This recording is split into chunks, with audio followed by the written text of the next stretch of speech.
Hello, welcome to SHOWstudio. Today we're talking about Prada. Their Autumn/Winter 18 menswear collection, which also had some women's wear in it. And with me today, I've got a lovely set of panelists, which I'll let them introduce themselves. So, starting with Liam. Hello, I'm Liam Hess, and I'm a freelance writer and contributing editor at Buffalo Zine.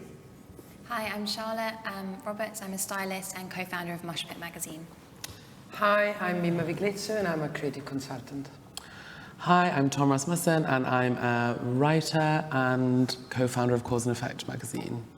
And I'm Dino Bonacic, and today, in relation to Prada, we're also going to be discussing Diet Prada, the Instagram account, and the whole idea of calling out references, calling out the fashion industry, yeah. So we can start talking about Prada's show. I feel like that's a good starting point because it kind of it takes us into the whole referencing bit. What did we think? Maybe we can start with looking at the show right now. It was shown in a new venue. And it was the whole idea of the show was kind of a Prada warehouse. It was a very industrial show in terms of clothes. It was the whole setup. They worked with 4 different designers, so 2 architects and a graphic designer and a product designer, in order to create kind of like new variations of a classic Prada Pocone nylon backpacks and accessories. Yeah, it was a whole mishmash of Prada's old shows. So kind of the whole set design was referencing some of the most iconic Prada's pieces. So the car-themed shoes, the flames, and all of that from like all the past seasons. And also the clothes were a mix and match of some like old Prada familiar like looks. What did we think? Did we like it? Did we not like it? Why? Yeah, let's start with Mimma, maybe. I feel like that's a good. Well, I personally loved it very much, and I think the strength of Miuccia is intellectual, and I think, you know, it's the right timing, it's the right moment, it's the right environment to mention yourself and, you know, go into your archives and then literally put a mix and match of your prints, of your most famous and most recognizable prints and materials. However, I wonder if this resonates to young people as much as to me. You know, I was there when the nylon was the big thing to have. I've followed Prada like religiously all these years. So for me, this is like, you know, a cathedral of Prada-ness. I also think it's very beautiful. I think she didn't play as much as usual with the ugly, you know, Prada being able to be ugly. I thought it was very poetic. I think the warehouse, the Amazon-like world, all of this is incredibly relevant. I wonder if young people understand what she does as much and wants to go to Prada and wear that logo and those clothes. And I hope so, because I absolutely love what they do. Yeah. Just you. No, you go. I mean, I think it's super smart in the world where, if we're talking about Diet Prada as well, where like everyone's being called out for copying other people, to just basically copy yourself. And I thought I loved it. I mean, of course I loved it because it is amazing. But there is something also interesting that I felt slightly, I don't know, maybe slightly uncomfortable by, which is like this kind of current trend in fashion of like appropriating the wares of the working classes. So like while she's still referencing herself, and later on the collection became full of these amazing prints and full of these amazing self-references, you know, it just makes me feel slightly uncomfortable. And I read a lot after the show about it being like, this is what like the automated worker looks like. And to me, that's like, this coat here is gonna be like what? Like, $3,000, and it's just this thing that's happening in fashion a lot at the moment, which makes me feel slightly uncomfortable, because the person that it's sort of taking off is the person that's silenced in fashion and the person that can never afford those clothes. So it just is that slightly uncomfortable thing. There is a bit of a kind of that insincerity when the whole show is related about like factory workers and production. Obviously, all the models were wearing kind of like working badges, so kind of like their IDs from the factory where they are. I think also this could be taken as, because what she was saying about it is that this is kind of like the production of the new species. So it was kind of creating the new and improved human being according to Prada. It was ironical. She wasn't references the working class and what they were in a literal sense. It was, this is the world we live on. I see what you I mean. I hear what you say, but I didn't. didn't see it like that. I think it's a total irony about the world we live in and the new species that we're creating. No? It's such a fine line though, because often, like obviously Balenciaga, Vetements did it all before, and like it was such a kind of common trope, and I think she's done it more cleverly, so it's more implied rather than the explicit way in which they did it. But I still think that it is problematic to use a trope that is essentially part of working class culture and then put it in a luxury landscape. Like there's a disparity there, and I don't know. Yeah, I kind of agree with you, but I do know what you're saying. And I think the fact that it's implicit as well is the important factor, because when I first looked at it, I was thinking about kind of dystopias and sci-fi, and I was seeing all these crates in the warehouse setting. What it actually reminded me of was, at the end of Indiana Jones, and they go into like that big Area 51 the Lost Ark, and that also the kind of archival references that she's making as well.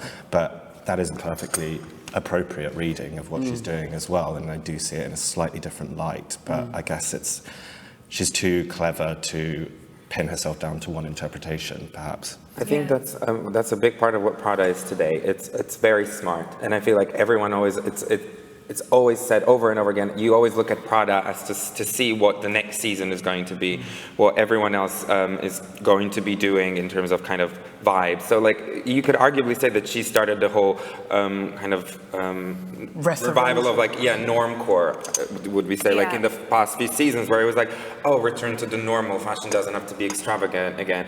Now I feel like she's keeping that, but it's obviously this whole eclecticism in terms of print and mismatched. This is where the show got good for me. The previous stuff, I adore this, and I would wear all of that. Me too. Also, including the hair. No, I would. I'm a drag queen. Okay, I definitely would. great. But I do think that, I just think it's actually something that we do shy away from in fashion. And I think if it was cultural appropriation, I'm not wanting to compare the two. Then Diet Prada would have been all over it, and as they should be. They should, we should absolutely be calling out cultural appropriation every time and any time we see it, and be as vigilant as we can but be. This is not. But it is kind of. It's not necessarily cultural appropriation, but it's taking the visual of like an oppressed or a silenced group and using it for capitalistic gain. So in a sense, it is. And and there's this whole thing.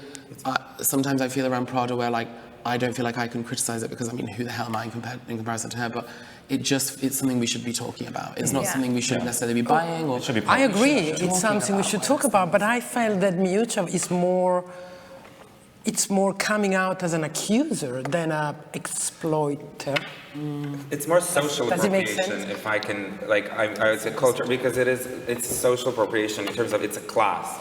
And why I think people are not that sensitive to it, it's because in terms of race and kind of cultures, people are aware of it, and people even of higher standards that are part of the fashion industry, they're going to call it out, because there is some, with social appropriation, let's call it like that on this occasion, like no one in fashion, because these editors don't necessarily come from those kind of backgrounds. There's I feel like in terms of class in fashion, there's still a huge divide, which is quite obvious because of like fashion being luxurious, and people are not that sensitive to that kind of thing. The same thing happened with Vetements, even though people did call it out, that whole show where they had a homeless man walking down the catwalk, where they had, there was a whole thing there, and that was, as you said, this is a bit more smarter, this is a bit more refined, and it obviously has, like an architect behind the accessory and all of that, so I feel like people are not going to call it out as easily. But it's important to talk about it, definitely. It is. Yeah. I think there's just always going to be the hierarchy, and the hierarchy is, like you say, like those are, whether it's culture or social appropriation, like this is on a different platform and they are more powerful. So therefore, when you're kind of appropriating something else, you're always going to be on that higher plane. Therefore, you do have to take that into consideration. Like it was kind of like, I guess it was interesting when maybe we did the Marc Jacobs show when he had all the hair and like that everyone was like really up in arms about him. It really divided people as well. I think if Prada had done that potentially, there may have been less discussion because she is Prada. Because everyone always brands it as this intellectualizing. Well, she's got a lot of grief for the fact that she is always been a left-wing, almost militant. She comes from the Communist Party, and people always had this idea that you can't deal with luxury if you're a communist, which... But that was when she was young. Yeah, it's so Yeah, binary. but I still came out last year or 2 years ago when she did a show that was very politically... I think it's so hard. It's such a committed. contradiction because how can you be a billionaire communist? Like, it's so... Yeah, like that's what's interesting about her is all her contradictions. She talks about I don't want herself. to be political here. First of all, Oh no, yeah. I think, first of all, communism, it's a little bit of an anachronistic word now, but you can be socially oriented and having work to make money. She didn't steal the money.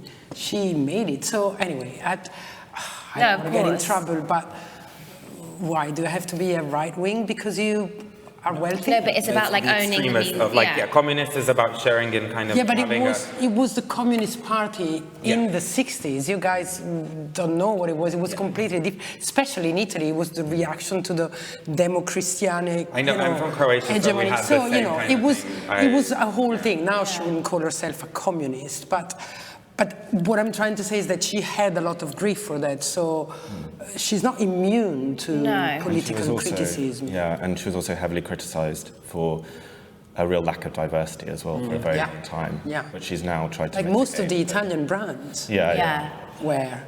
Maybe she's Gucci at the beginning. She's sharing her ideas. Maybe she's what? A social communist. She's sharing those ideas. But it's Co-op Prada. Yeah. Well, I think if we go to referencing the whole idea and like what Diet Prada is today as an account and how it started is basically it started started by Tony Liu and Lindsay Schuler, and they started it kind of as a gag, I would say, and it all started because of like calling out like different designers. So it was at the beginning it was a lot of like Dolce & Gabbana and Gucci references. So it's This men's show. Yeah, I mean, so Gucci, the Dolce & Gabbana one. Oh, I didn't see it Well, at first. yes, I just don't want to look at like those people in any kind of context. But I would really steer away from Dolce & Gabbana on this occasion because we can just like steer there, and that's like a whole other world. Pandora's box. Exactly. But it's kind of as an account. It was started as a gag, but it actually did some amazing things for the fashion industry, for calling out big issues in terms of like photographers. It was on like in terms of what we are talking about now. It's Bruce Weber, Mario Testino. It's a lot of those discussions started thanks to Diet Prada, which is, they kind of became a catalyst in the fashion industry. Somebody, you can start like something for not a noble reason, but it became that definitely. Yeah. What do we think of Diet Prada? Do we find it funny? Do we find it went too far now? They were also they were like at the last Gucci show in September. They were like there, and they were kind of like did an Instagram takeover for Gucci. So kind of like it came, even they were like calling out Gucci numerous occasions. For example, the Dapper Dan situation where they copied it, the whole Louis Vuitton like balloon sleeve. Then Gucci did it with their own logo. Diet Prada were one of the first people to kind of call it out on a bigger scale. Season after, Gucci invited them to come there and like see the references from up close and call it out at the same time. What do we think about Diet Prada at this table? They're definitely funny. They've got a great sense of humor. You can't deny it. I have mixed feelings. I think all of the problems that you've been talking about, issues like this, Alec Weck not having a cover after a 20-year career, not having a Vogue cover. I don't know, all of these issues of diversity of, and in particular, young independent designers who are being ripped off by major brands and not receiving any kind of financial compensation or even any recognition whatsoever for their hard work. Yeah, I think it's very valid what they're doing, but there are also instances where they maybe the kind of rhetoric that they're using is quite inflammatory, and they also clearly have a very rabid following of people who the comment section is mental. But it's a bit like you know, when Kim Kardashian posted the thing of Taylor Swift and everyone started posting, like, flooding her comments with snake emojis. It's a bit like that. Like, the moment they call someone out, that person is going to get bombarded. Yeah, it's a bit of a free-for-all. Can we scroll up a little bit, if that's okay? Just on the screen, we've got the... But I guess the point I'm trying to make is that they have a level of responsibility with this big following, and they should be careful about who they target. And 90% of the time, they're getting that right, but I don't know, a portion of the time, they're getting it wrong as well, I think. There was a huge, I feel, there was one of the bigger moments was the one with J.W. Anderson and Loewe, when they created this bag that was knitted, and it had... I'm sure, like, Ecuadorian, like, imagery that is very, yes, exactly, printed. And it was, the whole idea was like, okay, so are these people making it? Like, or actually, are you actually buying it from Ecuador? Are you producing it in your, like, Parisian atelier and then selling it? And there was a whole discussion. Then, like, Loewe released a statement that they support the, like, all the like, different cultures, and it was a kind of a whole discussion about that, but they never said, okay, yeah, we're producing them in Ecuador and buying them. A brand that's incredibly, because they're not. Because for me, an amazing example is Brother Bellies, a New York brand with shoes, which does kind of produces all of its shoes in Africa and then shops it, like, so, and they're like really incredible fashionable shoes. They're not like indigenous shoes, so, you know, sold to the West. They're actually produced there with, you know, communities and working on that. Fashion is not necessarily doing that right now in terms of the big players. This is just one example of that. And it's what Diet Prada does. It starts a conversation that is so often not discussed in fashion. And we love to, like, even I feel slightly uncomfortable talking about it here now, because on this platform, it's a big platform to talk about it, because it's usually kind of like you know, people do an interview for Elle magazine with Diet Prada as a gag rather than an actual discussion and point of... Well, I agree with you, and I think it's something that has to be taken seriously, but as everything is happening now, every issue that is coming to the surface, it has to go too far to be then treated in the right way. And I think what Diet Prada does is, you know, bringing to light things that maybe escaped us or we didn't notice. Of course, sometimes it's going a little bit too far, because I really would like to go back to, you know, appropriation, inspiration, copy, all of that, because, you know, I'm a bit confused in certain, I would like to hear what you think. However, I think it has to be taken seriously and not as a joke, but as you, Liam, said, they have to know that now they're there and people are following there, so they cannot make mistakes, they cannot say things just for the sake of it. They don't need publicity anymore, you know. I follow them, and most of the time I think, oh, wow, and sometimes I'm like, whatever, you know, but that's inevitable. Yeah, I think their fashion criticism is great, I really do. I think it's really important, and I think it's like been lacking for quite a while in fashion. And I think it makes me laugh, as Liam said, and it's interesting. And it's interesting to see, say, like with the Gucci Dapper Dan thing, what came out of that was really positive. Like, now Gucci is like literally helping Dapper Dan to reopen his store and giving him a ton of Gucci fabric. So, like, we'll see what happens there, but still, that's a really sort of amazing thing in a way to come from that, to give an amazingly brilliant designer his dues. We were talking about this earlier, I don't really like Diet Prada's like critique of runway looks and like what people are wearing. I don't mind it when they say, oh, so-and-so copied so-and-so on the red carpet, sorry. But when it's like, they like savage some people on their stories, like after the Golden Globes and after there was another award ceremony the other night, which name I forget. And they like... Critics' Choice Awards, I think, yeah. And they like savage some people for like not having like a steamed dress or like having a hem that's like slightly off or whatever, and it's like, I don't not nice. That's yeah, not good. and I don't know if fashion really needs more bitchy voices. I do think it needs more critical voices, and they definitely are a critical voice. But sometimes I'm just like, just actually leave these women alone. To me, it has that had a slightly like, in a way, like misogynist, critical undertone to it, and that's not the world that I'm really into personally. There's a big thing, I think, what was for me personally, like Vaquera, another New York brand, quite young, and they were one of the first people to actually, if we go up a little bit, there's a post, just two of them a bit more up, here. So like both of these, so there was like this instance with Chanel suspenders, and they kind of did, you know, an exact same look.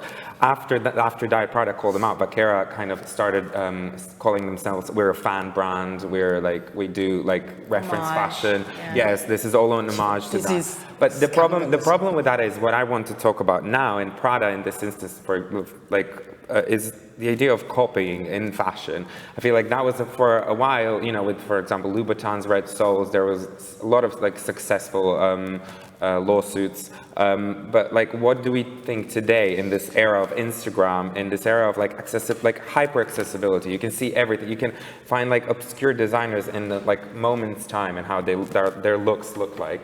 I think the idea of fashion, copying other fashion, is not like new. That's been here forever. I think we have the access to all the old stuff now, the archives, that we actually can see it ourselves. We don't have to wait someone else to call it out. What do we think about that? First of all, I don't understand how people like Vaquera think they can get away with it, because this is not even copying. This is like trying to be identical, except not as good. So, you know, I think there is a fine line between inspiration and copy. I think one has the right to be inspired, including by far-fetched cultures and things, if it's done in a inspiring way. I mean, this is a good example, the one, I don't know if people are still looking at it, the Chanel Vaquera, because this is not inspiration, this is just copy. And that's pathetic. Transparency is key. Like with the Dapper Dan Gucci fiasco, he kind of put it as an homage to Dapper Dan, but everyone rightly said the critique was, but where was his credit until afterwards, and it had been called out. And so I think if you are going to make an homage to a brand that you love, there has to be an obvious transparency to it, whereas this is just straight out copying. And I think with the accessibility that we have to everything, you have to be really careful with your references. Like the ones he does about magazine shoots, where you can tell someone's had that mood board, you know, that picture on their mood board. They've done exactly the same pose in pretty much the same credits. Like that does need to stop, but it's hard because you don't know where you kind of like. But I think that's bad for the person who does that, the brand who does that. I think for me, I mean, when I was working in brand and people had the idea that we're maybe by chance looking like someone else, we were like, no. That's been, I mean, you as a brand have to be, you know, like vigilant. And I think but also believe in yourself enough not to want to be caught out copying someone. I remember the wing bag by Phoebe Philo for Celine. I mean, all the brands did it, remember? That was like, how did it, So not even that good a bag. And then it literally killed the whole concept of the it bag, which I think was a good thing. But that was one of the biggest example of including Vuitton, everybody did it. Which was...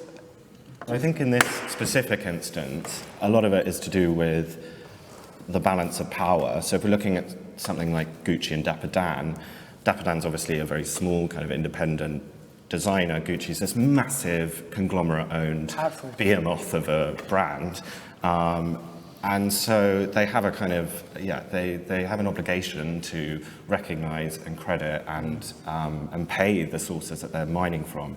In the case of Vaquera, I mean, it's a bit murky, I suppose, because they have always done that before Diet Prada called them out. From the very beginning, they were brand that functioned more as an art project than something that was commercially viable. It was something that was riffing on these kind of motifs. The only problem that is that brand then is nominated for a CFDA award, and like it's being awarded for its design, which is not their design. So like that's where it comes in. That's where my question comes in. I'm not necessarily disliking what they do. Like it's very interesting. It's bringing this whole kind of culty kind of moments in fashion. They bring it to this new audience, the kids in New York and all that. But whether, like at the end of the day, if they're earning money from it, from someone else's ideas, that's where kind of the idea of intellectual property comes in. I agree.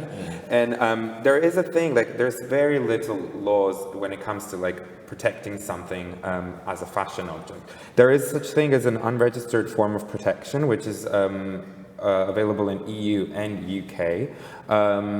So it's kind of a thing where you, for like a short amount of time, you can protect some sort of like kind of industrial design, and that's kind of what some like people can do. But obviously, you don't know what anyone can.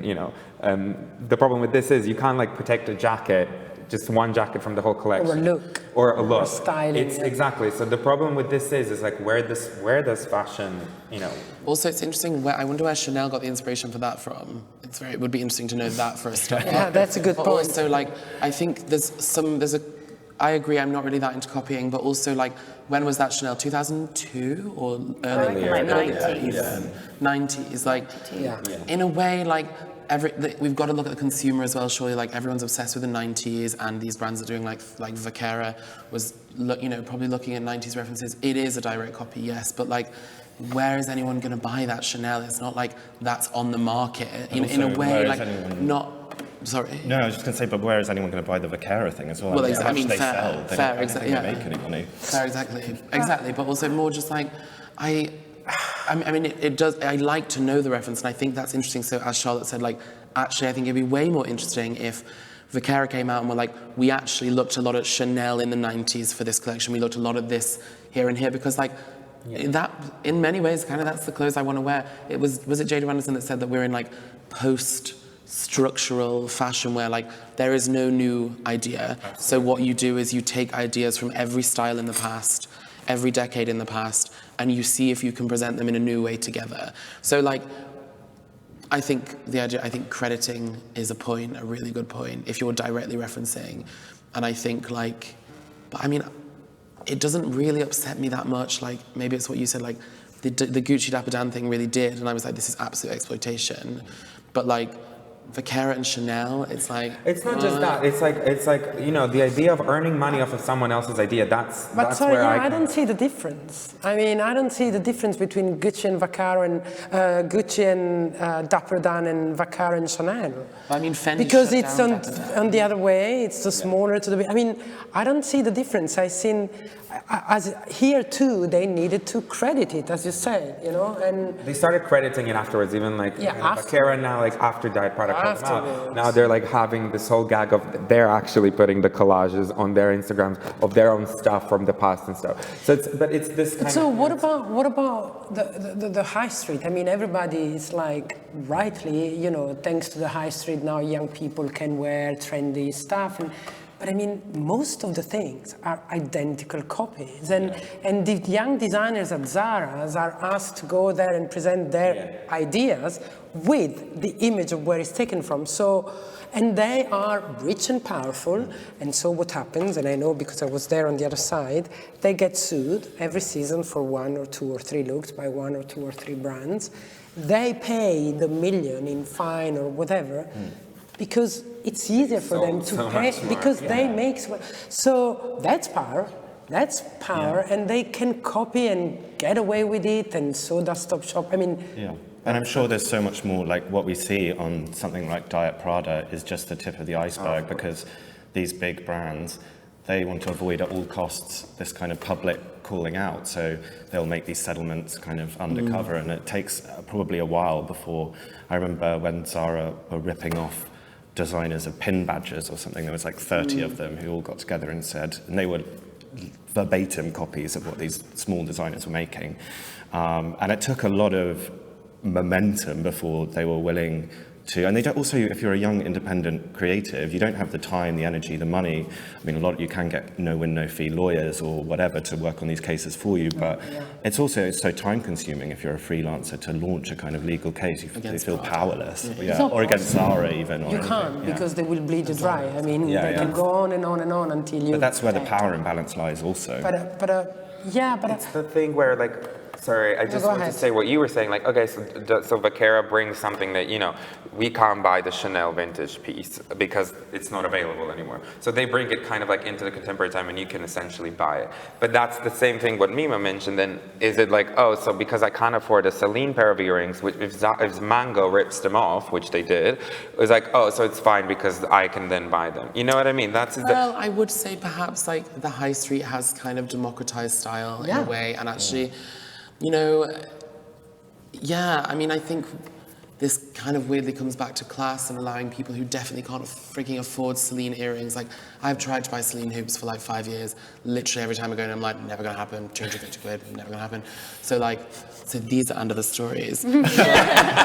But like, you know, definitely I think direct copying is really bleak, and it makes me laugh actually when I go into Zara and I'm like, oh my God, this is... Yeah, you can like literally call things out. It's not inspired by, you know, prints are on, so we do prints, or black is back, so we do black. No, it's copying. Yeah. So, I'm sorry, intellectual property is intellectual property in both ways. I agree that it's great that young people can be trendy and fashionable, like when I was a young person, I couldn't. So it is good, but there should be, again, you know, a fine line, like just follow trends, just follow styles, but don't, I remember a McQueen dress still at the lease time that was literally identical, except it was badly made and with a poorer fabric. And then they were like, oh no, I mean, it's identical. So it's still IP, and big brands, they may be expensive, but they pay designers millions, they pay tens of thousands to be in magazine, they pay millions in rents to be in the best streets in the town. So, I mean, also this thing that it's expensive, it's expensive, but whatever they do is expensive. So, I don't know. What do you think?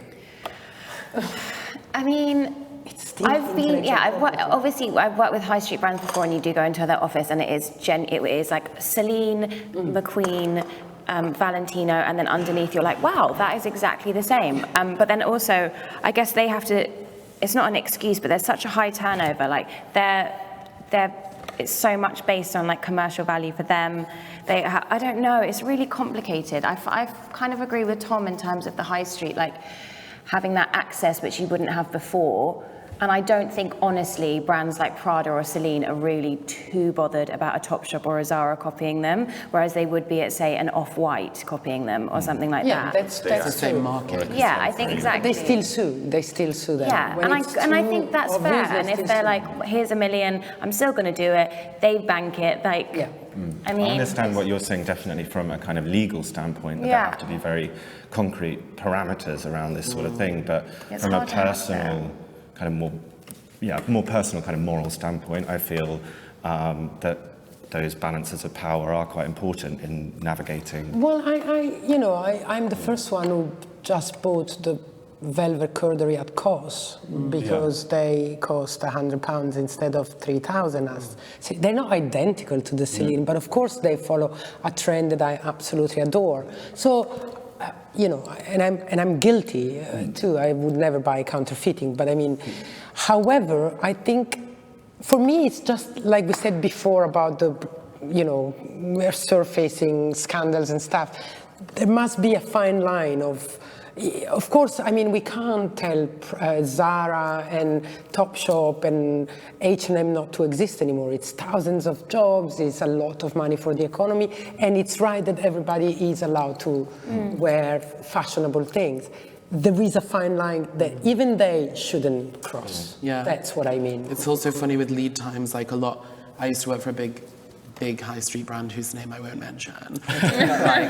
We will Google you. Yeah, I mean, don't worry, I don't have LinkedIn, but like they used to literally, the collections would come out and my job was to go on the collections and be like, what would be right for our consumer, and literally just screenshot images from style.com and be like, oh, they'd love that in jeans. Oh, they'd love that in a shirt. And literally, before say the Prada collection or the, I don't know, Elie Saab collection had come out, there would be a copy in this shop that was identical before. Yeah, these because it's collections made came out. in So 5 interesting. minutes. Made much quicker. So it's interesting that way. I always find that a bit like. What did you think? Did you think it was right? I know, I hated it. I quit for that. I also quit because they had awful track record with their production and supply chain. That's a whole other 10 years worth of panels about production and supply chain. Yeah, exactly. Worker exploitation. But Absolutely. I think like, you're so right, it's a fine line, and I don't know where the line is, and it's good that Diet Prada exists. Exactly, I that's do. my point, because who It's is there between to call them inspiration out? and copy. Because the problem with these things, like, you know, a lot of people in the fashion industry, so if you work in the fashion industry, you know how the latest Prada show looked like. Not everyone does. People that go into like Zara, not every single person that's going to buy the Prada copy will know that it's, oh, this comes from a Prada collection. More and more, More thanks and more, to digital. absolutely. But my point is, like, there's always these talks. So like, who should be that, you know, who should be calling that out?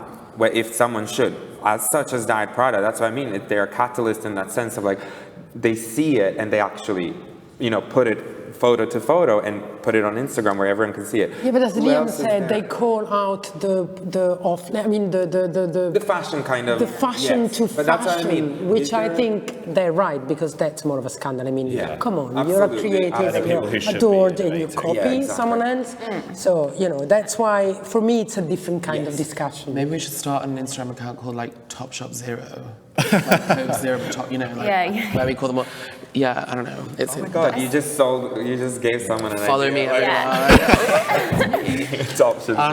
They're also not beholden to advertisers, which is interesting in terms of like having a critical voice talking about shows. And now that they are being invited to shows like such as Front Row Gucci under the name Diet Prada, it is interesting because they're not an editor who has to be nice about Gucci because they are their biggest advertiser and blah, blah, blah. They're kind of outside of that chain of like back patting, which I think, exactly, which I think is Healthy. valid and interesting. Tie it back into Prada. Why do we? Not for long, I think, but yeah. Yeah. It will be so interesting to see where they go. Not for long. Yeah, That's- exactly. That's what I'm. Sponsored by That's what I wanted Gucci. to say at the beginning. You know, now clever brands. They invite them and they use them, and then they will become famous, and then they will become wealthier, and then that will be it. Yeah. That's a bit negative, but Well, we just should have to enjoy this window for now. until and it then, lasts. Well, I'm sure if that ever happens, I'm sure there will be another instance of Diet Prada, Top Shop another Zero. rebellion, Top Shop Zero, a new like kind of coming. rebel because Watch this space. Yeah, I feel like by the way, hopefully no one has that.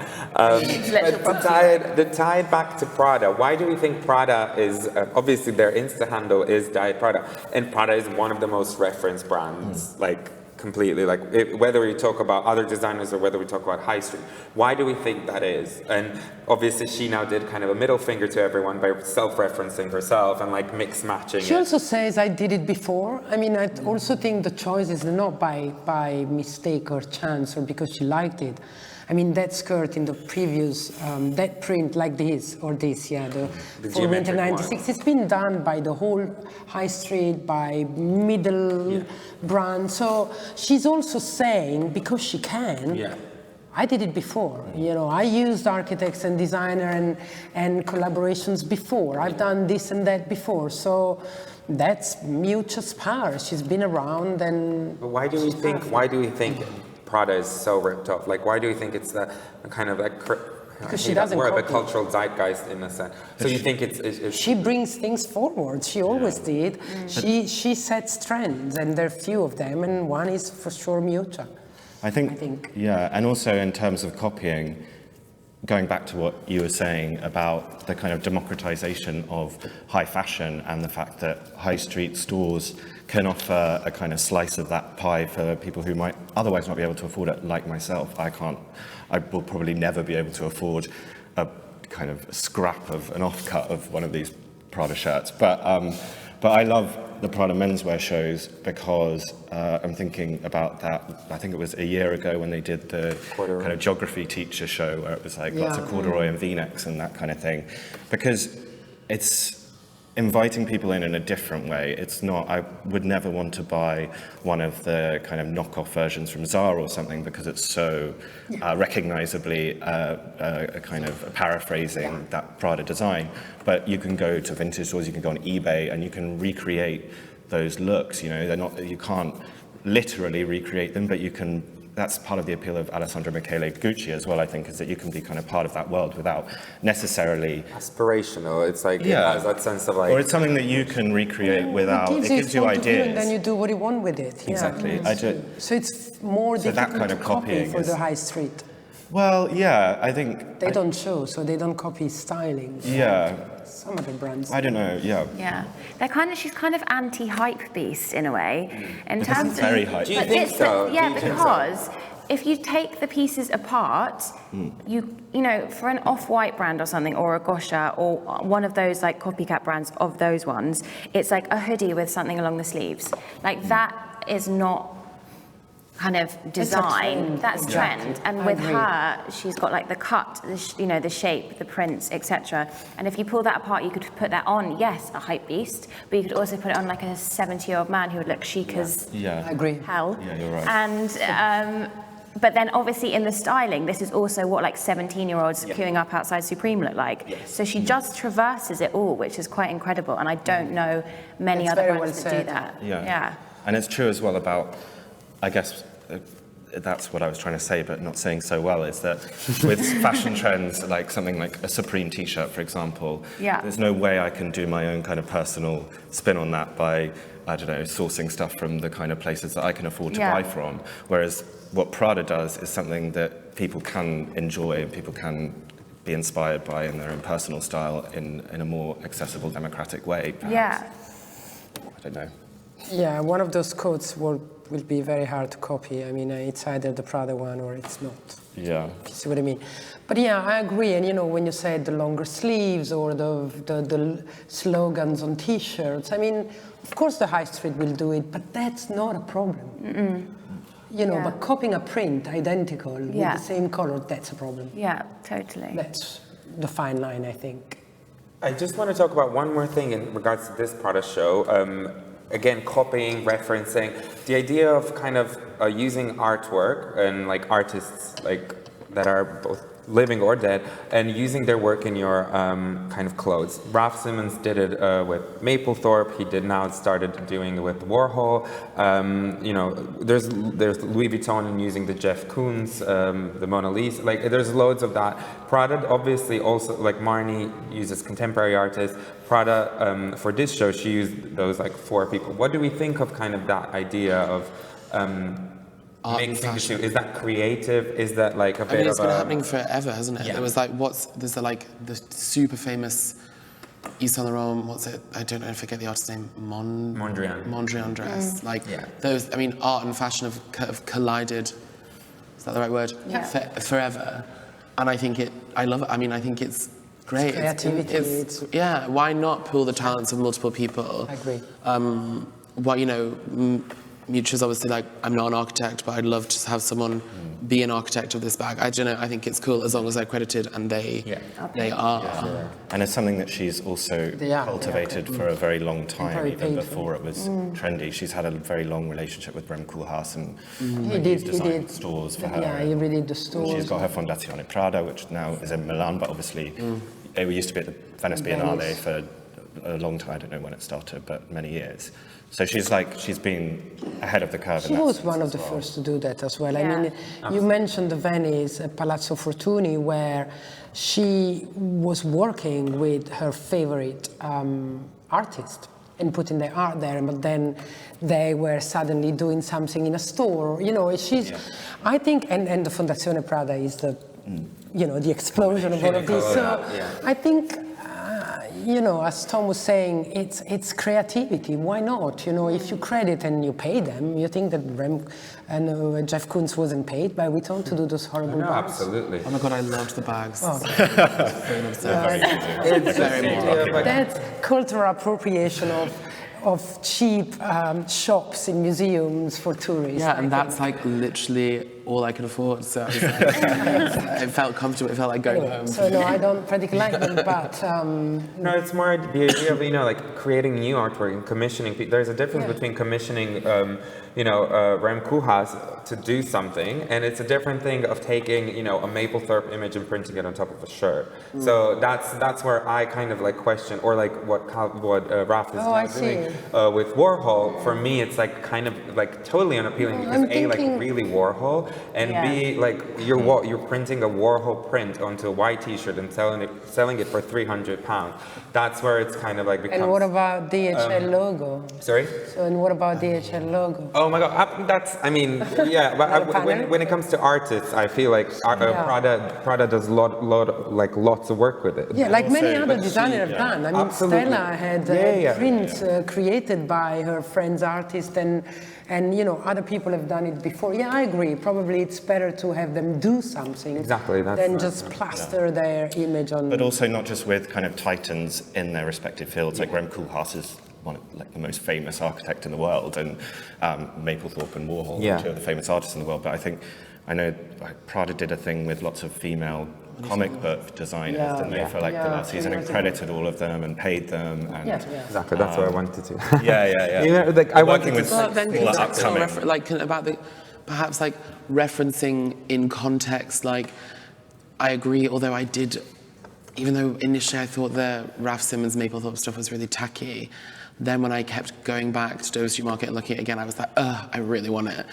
Because it's like a different world of referencing. Like, this isn't like I don't know, like a contemporary collaboration. Like, Robert Mapplethorpe was an incredibly subversive, brilliant sort of photographer who, we all know this, who narrated the gay experience, and kind of, I think it's interesting that Raf is putting that on clothes. I mean, I don't know, that's another panel. And it depends on the context and why, maybe if in our historical moment someone puts a slogan against sexual harassment by a famous whatever, a philosopher, that makes sense in a certain context. So I don't remember that T-shirt by Raf, but I'm sure there was a reason for it. I mean, I don't see Raf. I feel like if Raf does anything, I feel like everyone, he gets all the passes because. Well, I sort of like what he so does. I'm like not that on that team, unfortunately. But no, it's fine.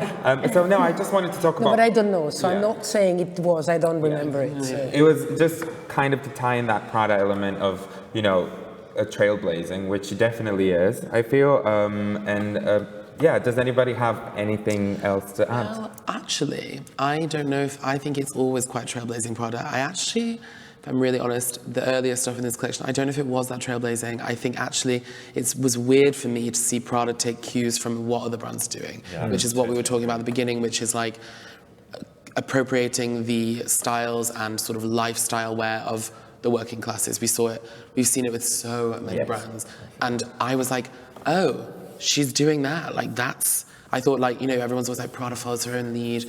Prada, like, it defines what's going to be in next season. And she kind of does.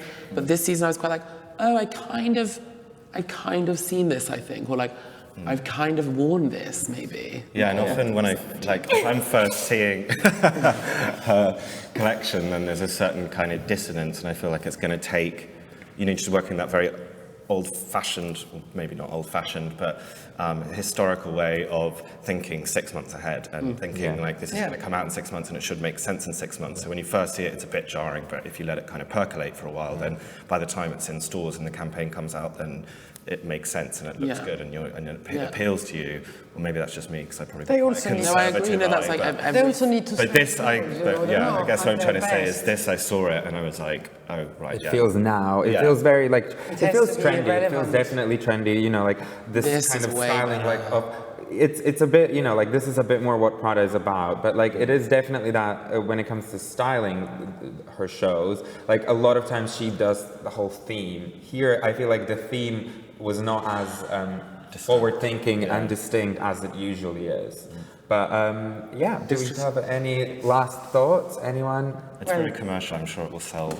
Do you think so? I'm not that sure. Instagram friendly.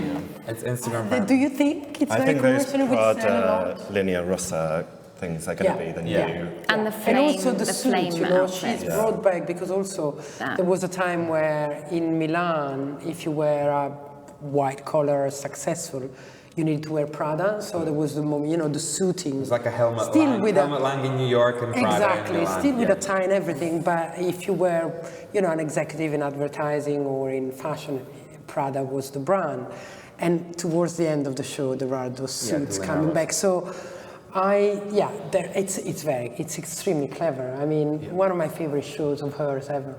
Also, it's playing into the logo mania thing, which is still going on. And also, like Balenciaga, I mean, everyone's done it again, keep talking about all them, but like changing the logo in multiple ways. And she had it all over the show space. And on the thing, my closing comment would be fashion needs to really think about the way it's appropriating the culture and the wares of the working classes. It really needs to think about that because it's getting really boring and really exploitative. However, this later stuff in the show is amazing, and I really want it all. Yeah, I really want it all. Yeah, but the early stuff and some of this stuff, I just think fashion derides people who are working class who can't afford good clothes, excludes them, and then takes from them. It's just madness to me, and I think I'd love to see Diet Prada do a little post on that here or there. That'd be cool. Well, maybe they were front row, so they won't. Top Shop Zero. Put it on Top Shop. Put it on Top Shop Zero. Yeah, cool. So should we give a round of applause for Mucha and Yeah. Alison? Yeah. And Diet Prada.